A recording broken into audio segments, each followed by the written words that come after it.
السلام علیکم، میرا نام ہے محمد عمران۔ امید کرتا ہوں آپ تمام احباب خیر و عافیت کے ساتھ ہوں گے۔ یہ سوال مجھ سے بہت زیادہ پوچھا گیا ہے، بارہا بار پوچھا گیا ہے دوستوں کی طرف سے، اور کئی دوستوں نے کہا بھی ہے کہ اس پہ ویڈیو بنائیں۔ سوال یہ ہے کہ حفظ کیسے کریں۔ بہت سارے دوست پوچھتے ہیں، بہت سارے لوگوں کے ذہن میں یہ سوال آتا بھی ہے کہ حفظ کیسے کیا جاتا ہے۔ تو اس کا سب سے پہلے تو یہ میں آپ کو بتا دوں کہ حفظ آدمی اپنی محنت سے نہیں کر سکتا جب تک اللہ تعالیٰ کی رضا نہ ہو۔ یہ اللہ تعالیٰ کی عطائے خاص ہوتی ہے، اور اللہ تعالیٰ کا کرم ہے، اللہ تعالیٰ کی یہ رحمت ہے بہت بڑی۔ انسان اپنی کوشش سے میرا نہیں خیال کہ کر سکے۔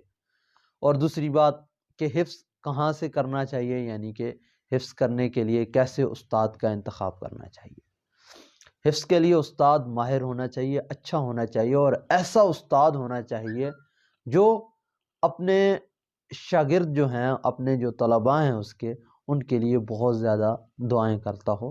یہ میں نے دیکھا ہے، مشاہدہ کیا ہے میں نے، اور میرے جو دوست احباب ہیں، یعنی کہ جو ہمارے ساتھ جن دوستوں نے پڑھا ہے، وہ بتائیں گے کہ ہمارے استاد محترم حضرت مولانا قاری جاوید صاحب، جب ہم ان کے پاس پڑھتے تھے، ابھی بھی ان کا یہی معمول ہے کہ وہ تہجد کی نماز جب پڑھتے ہیں تو اپنے طالب علموں کے لیے، اپنے طلباء کے لیے وہ دعا ضرور کرتے ہیں۔ اور ہمیشہ جب بھی مجھے یاد ہے کہ ظہر کے وقت، ظہر کی نماز کے بعد استاد جی ایک وظیفہ کیا کرتے تھے طالب علموں کے لیے کہ جس سے ان کا اللہ تعالیٰ، اور دعا کرتے تھے ان کے لیے کہ اللہ تعالیٰ ان کا ذہن کھول دے۔ تو اس کے لیے استاد کی بہت زیادہ دعائیں ہوتی ہیں، اور اس کے ساتھ ساتھ والدین کی دعاؤں سے یہ جو عطا ہے اللہ تعالیٰ کی طرف سے، اس میں بہت آسانی ہوتی ہے انسان کے لیے۔ اور اس کے لیے اور بھی بہت ساری باتیں ہوں گی، مختلف آراء ہوتی ہیں لوگوں کی، لیکن میرا یہی خیال ہے اور میری سمجھ میں یہی آتا ہے کہ انسان اپنی محنت سے یہ نہیں حاصل کر سکتا۔ انسان نہیں، بلکہ میں یہ اپنی محنت سے حاصل نہیں کر سکتا تھا اگر اس میں میرے استاد جی کا ہاتھ نہ ہوتا، استاد جی کی دعائیں شامل نہ ہوتی، ماں باپ کی دعائیں شامل نہ ہوتی۔ اور یہ بس مانگنے سے آتا ہے، اللہ تعالیٰ سے بندہ مانگتا رہے، اس میں ذہین ہونا شرط نہیں ہے، یہ عطائے خاص ہے رب کی۔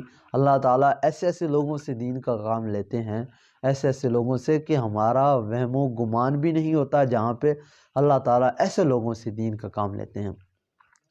تو ہمارے استاد جی اکثر کہا کرتے تھے کہ اللہ تعالیٰ سے قبولیت مانگا کریں کہ اللہ تعالیٰ ہمیں قبول فرمائے۔ جب اللہ تعالیٰ قبول فرما لیتا ہے تو اللہ تعالیٰ پھر اسباب خود بخود پیدا فرماتے ہیں۔ تو آپ دوستوں کی محبت کا شکریہ، لیکن مجھے جو باتیں سمجھ آئیں میں نے آپ سے عرض کر دیں۔ امید کرتا ہوں آپ کو یہ بات بہت اچھی لگی ہوگی۔ اللہ تعالیٰ آپ سب کو اور مجھے بھی قرآن مجید پر عمل کرنے کی توفیق عطا فرمائے۔ جزاک اللہ خیرہ۔